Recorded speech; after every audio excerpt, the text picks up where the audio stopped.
So 446, obviously it's your gun. 457, 442, 426. It's going to fluctuate a little bit, but it'll be all right. 437,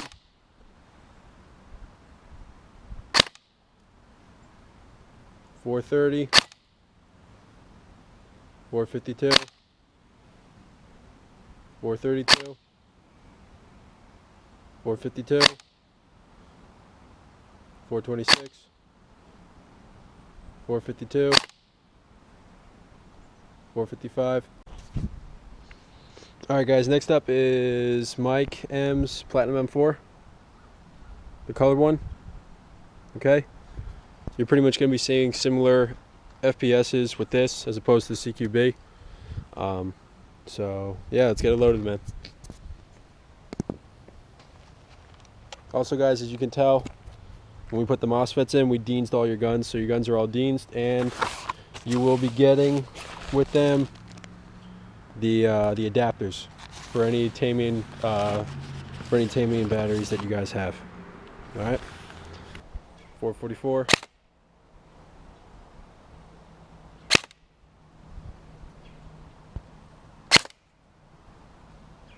445, 440,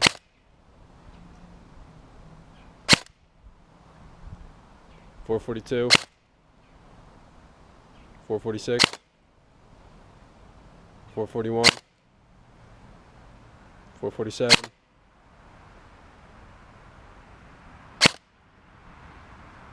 445.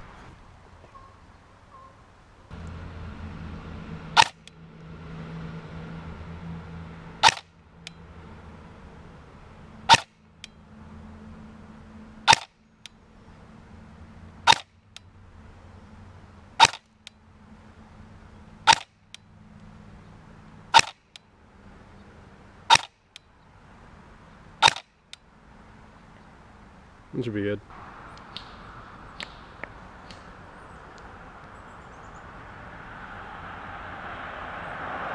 All right, that's about as good as we're gonna get it, guys. So just give me a break, all right?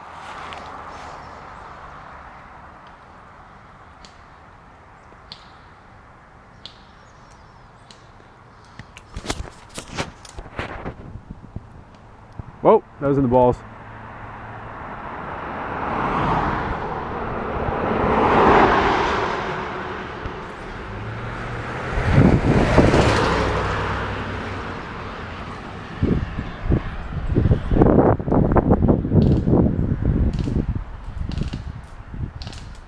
Yeah, that's it. Perfect. Great. That's shoot me in the chest. Okay, and John, good news is your RPS is 22 with an 11.1 LiPo battery. It shoots really nice. Jerry, there's only so many .30s that you have. What? There's only so many .30s that you have. I know, it's just really nice. All right. Okay, so, and don't knock the hat, it's so we can see him better. So that is your... It's the only bright hat that I have. Good to go.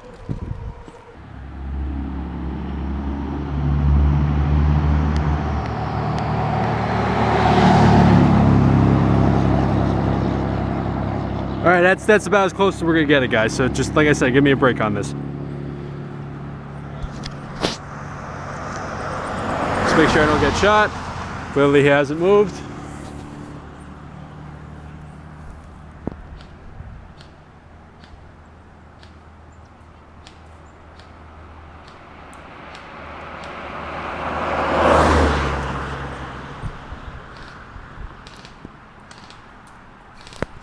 Good.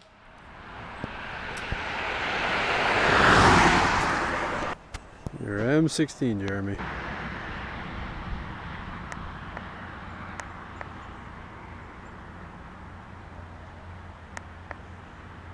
There you go, 82 yards. So right then and there, that's 246 feet. So he's a little bit further back. It's at the base of the hill that's next to him. but that's probably as good as it's gonna get. He's about 250 feet, so let's get shot at.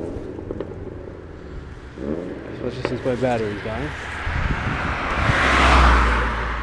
Okay.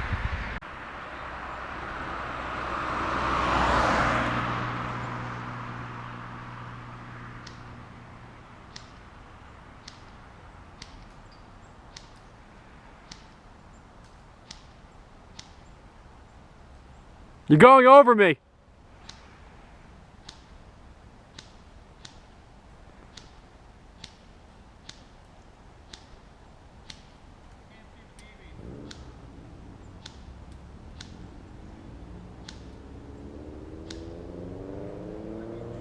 It's going high. It's like over me.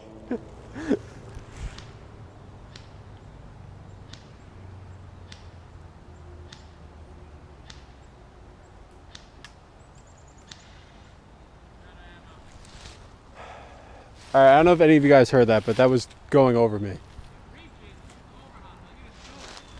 Yeah, we need to... Jeremy, you're gonna need an optic, bro. I don't even know if we can, like... We only have 3s, so I think you're gonna need either 3 2s or 3 6s, because that was going over my head at 246 feet. This is the Lennox gearbox. This is my work table full of tons of crap. This was the original piston. The back end, the pickup tooth over here, is what snapped. This is what it would have looked like over here. This is the modified SHS that I used. This is totally fine. It exploded out of this. You didn't get that on camera. I didn't get it on camera? No. Oh, yeah, I'm holding it. It's because of the way I'm holding it. Alright, perfect. Okay. So yeah, let's do that again. This is the original Lennox piston. It's stripped out with the screw and the shims here. That all stripped out. This came out and it dug into the piston here and caused all kind of havoc in the gearbox, and that's why it was locking up. So we replaced the piston, since that's stripped, with the Lennox one, or at least that's the plan, aluminum, and we use an SHS full steel tooth piston. Now, give me a sec. What happened with this sucker over here, so I put this back in, is that, yeah, sorry, we're working with a delayed camera. Delayed camera. What happened over here was the teeth on the gears over here, I think, ripped it out, and this little plastic part, which was reinforcing the pickup tooth over here, gave, and the rest of the piston exploded out of here. You can just pop that thing out with a screwdriver and the whole thing just came out. So the steel teeth are still okay, but we would need a new piston if we wanted to test this theory out. I think if I ground away more of this, more of the teeth, so that there's even less, I mean, it's actually shorter than it's actually shorter than the stock piston, but I think if I grind away a little more of the teeth, so I know that I have clearance over the sector gear over here, which is this gear. So you want it to, these extra teeth that are extended, thanks Mike, are supposed to clear over here, like this. And it might have gotten caught, might have pulled that way. I don't know exactly what happened, but somehow it got torn out. So we could either go with getting another piston, modifying this a little bit more, and then crazy gluing the all the edges of the teeth here into the piston so that it holds it better. We could test that out and see if that works. That would mean we have to order another piston, so that would take some more time. If you want to go that route, we could try that, and maybe it'll preserve the recoil system. I don't know, I can't guarantee that. The recoil system, by the way, is this 2-pound weight here that gets pushed back by the piston inside the gearbox, in between the springs. Hold the camera for me, Mike. Thank you for that. Welcome. Here, guys. What fell? I don't know, don't care, leave it. Oh, it's a piece. Well, first of all, it's the key, and then there's the piece. Anyway, it goes in like this. As the piston gets pushed back, this gets pushed back as well, with this thing going inside. I'm not going to actually install it because it's spring-loaded and it's a pain to remove. It gets pushed back. When the piston releases, this goes forward. That's how you get recoil. You have a spring in the back over here in the buffer tube. This is what I'm talking about. You have this whole thing. The piston and the teeth are pushing back this entire thing. The spring load in here and the spring load back here in the buffer tube. This thing weighs about as much as an actual boat carrier, by the way. And that's why I was talking before about a motor, just to make sure that it would pull it back. And it's just, it puts so much strain on the gear train, as you could tell. I've never had a piston explode out. It actually exploded out from the front this way and came through. That's what I found when I opened up the gearbox. I've never seen that happen before. Recoil systems are great in theory, and they're cool, but they really put a lot of stress on the system as it is, and it just gives you more stuff to break, as you can see. And now the reason why I was talking about the gears being proprietary, And the picture we took. and the picture that we sent you, Mike, was that because you see these teeth that are extended out here? Normally these are the teeth that engage the piston like this. It hits the pickup tooth here, and then it pulls the teeth this way. Because this is extended, these are the gears that engage the spur gear over here, like this. Normally, Showing your hands. you see them like this, where you have the teeth a little bit recessed, and they engage the sector teeth like this. That way you can use a full tooth piston, and you have no problems with, you know, the teeth over here engaging the piston, as you would see right here like this. They completely clear it. Can't have that with one of these, because as the piston releases in a regular piston system, as it releases, there are no teeth here and it goes forward. It's not going to be able to do that if the teeth are engaged like this. So we would have to have a half-tooth piston. And we can't do that with all of the pistons we have, because as you can see, the meaty side over here that gives it its durability is the actual part that needs to be cut off. And that would completely just, the pistons would get wrecked and destroyed. There would be no durability. So we kind of need to get a new piston in that regard. Should be able to keep this gear, the anti-reversal gear, or not anti-reversal gear, the bevel gear. This is a helical, and the motor is also helical, so it's proprietary as well. The motor's around here somewhere.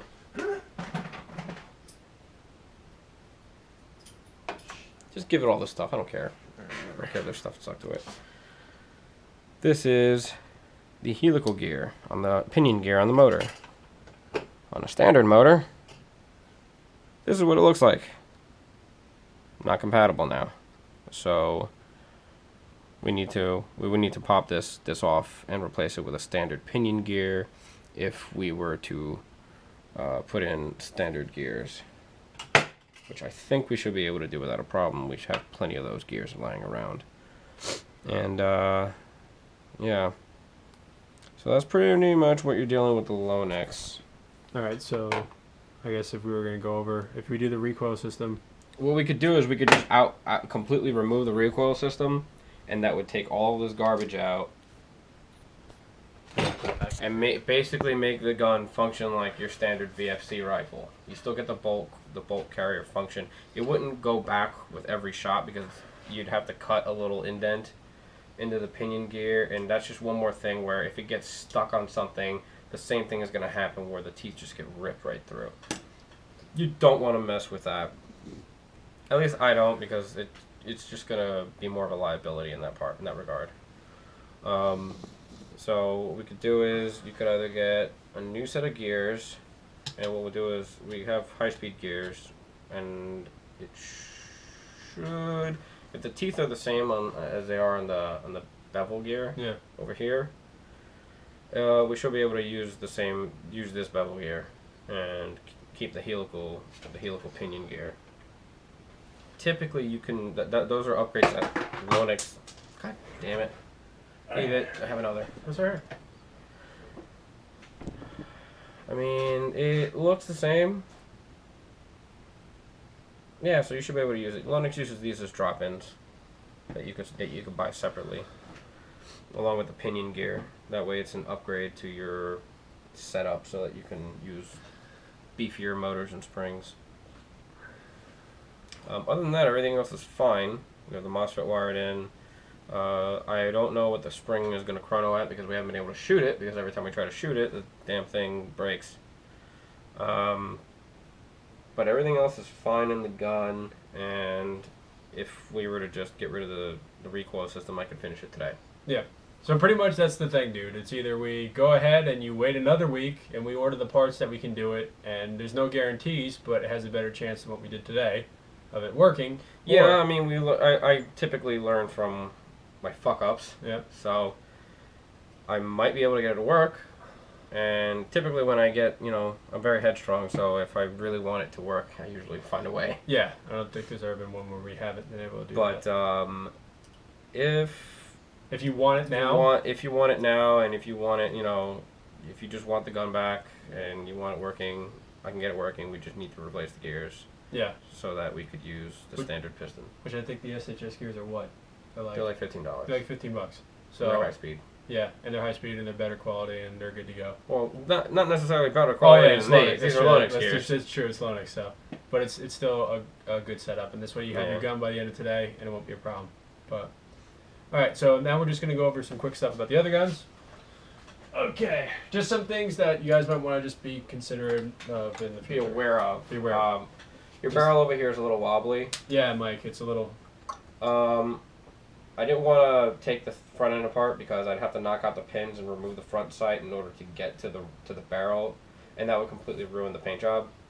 So I didn't mess with it. It's not something where the barrel is wobbling side to side and up and down. It's just twisting. It twists back and forth. Yeah, it's not going to affect the performance. And the reason why is because it's a two-piece barrel. Yeah.